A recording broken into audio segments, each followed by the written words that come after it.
Bonjour et bienvenue dans cette nouvelle vidéo. Beaucoup d'entrepreneurs débutants échouent non pas à cause de leurs idées, mais à cause de leur gestion. Aujourd'hui, je vais vous partager 5 pièges de gestion qui détruisent les entrepreneurs débutants. Et je vais vous présenter aussi comment les éviter, bien évidemment. Je vous invite à rester jusqu'à la fin, car l'évitement de ces 5 pièges peut littéralement sauver votre trésorerie de la catastrophe. Le premier piège à éviter est de confondre chiffre d'affaires et argent disponible. L'erreur fréquente commise par les entrepreneurs débutants est de penser que, par exemple, que 10 000 euros encaissés correspondent à 10 000 euros qu'on peut dépenser immédiatement. Or, ce n'est pas le cas.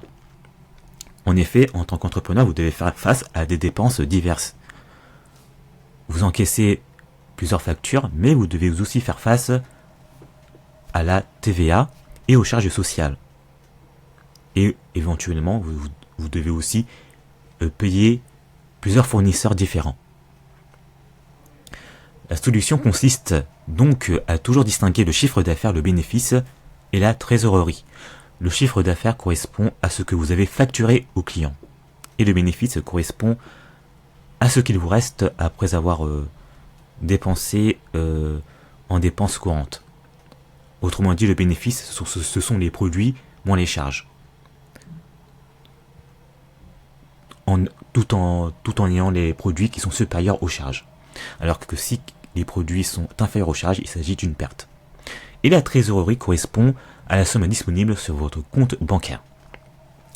Et si vous voulez suivre justement vos chiffres d'affaires et l'argent disponible, je vous invite à utiliser un tableau de suivi simple. Il peut s'agir d'un tableau que vous pouvez faire sur Excel ou sur un logiciel spécialisé comme Airtable par exemple. Le deuxième piège à éviter est de négliger la gestion des dépenses récurrentes. L'erreur commise souvent par les entrepreneurs débutants est de souscrire à plein d'abonnements différents. Il peut s'agir par exemple des logiciels, des applications ou des services. Et justement, la souscription à de multiples abonnements peut grignoter votre trésorerie. Par exemple, si vous souscrivez à 10 abonnements à 30 euros par mois, ce qui revient à 300 euros par mois. Et par an, ce qui revient à 3600 euros, ce qui est très élevé.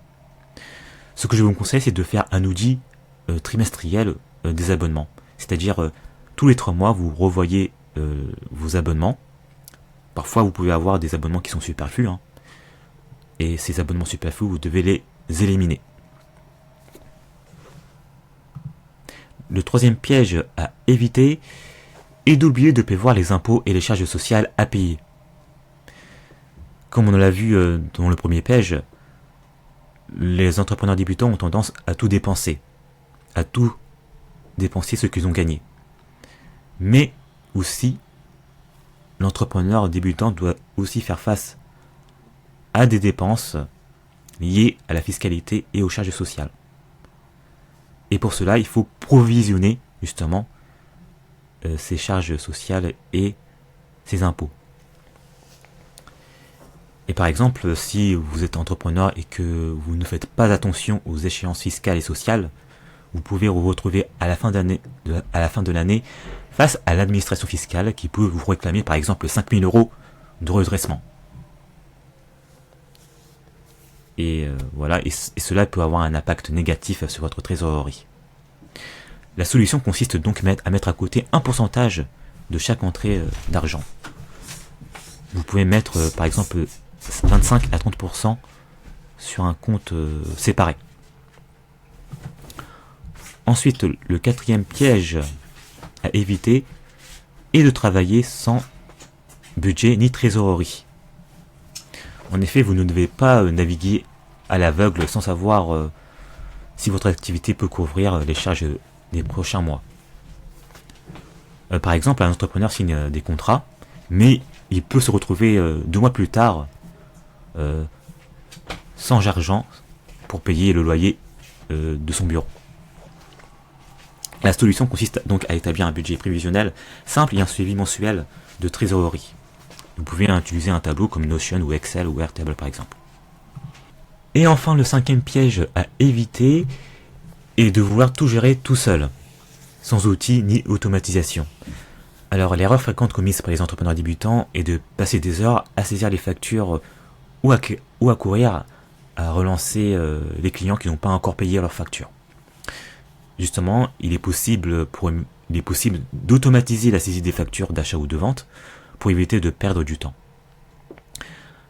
Et par exemple, un entrepreneur peut passer 15 heures par mois sur sa comptabilité en saisissant ses factures d'achat et de vente ou même les relevés bancaires, alors qu'un système automatisé peut le faire le travail en seulement 3 heures.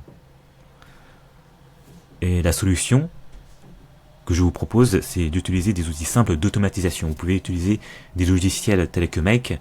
Make, c'est un logiciel qui permet justement de faire des automatisations entre différents outils. Vous pouvez connecter aussi des outils tels que Airtable. Airtable est un logiciel de base de données qui permet justement de récolter notamment les données financières et chiffrées. Et tout cela vous permettra de gagner du temps et d'avoir plus de sérénité dans votre activité. Comme ça, vous pourrez vous concentrer sur votre cœur d'activité. En conclusion, vous devez distinguer vos flux financiers. C'est-à-dire, vous devez savoir ce qui rentre, ce qui sort dans votre entreprise. C'est-à-dire les recettes et les dépenses, notamment. Et il est très important aussi de maîtriser les dépenses récurrentes, notamment tout ce qui est abonnement, sur abonnement de différents outils, par exemple. Et il est très important aussi de prévisionner vos charges, notamment les charges qui sont liées à la fiscalité et aux charges sociales. Et vous devez suivre régulièrement votre trésorerie pour éviter des déconvenues au niveau des paiements de vos fournisseurs, par exemple. Et vous pouvez aussi utiliser des outils modernes d'automatisation pour éviter la saisie manuelle des documents comptables. Et tout cela vous permettra d'être focus à 100% dans votre activité. Alors, vous pouvez me le dire dans les commentaires, quel est le piège le plus dangereux selon vous? Je suis curieux de le savoir, vous pouvez me le laisser dans les commentaires afin que je puisse me connaître votre avis. C'est la fin de cette vidéo, merci de l'avoir visionné jusqu'au bout. Si vous avez des questions, n'hésitez pas à me les poser dans les commentaires. Et si vous voulez plus de conseils pratiques sur la gestion et l'automatisation des processus comptables, n'hésitez pas à vous abonner pour recevoir les notifications sur mes prochaines vidéos. Je vous dis à très bientôt.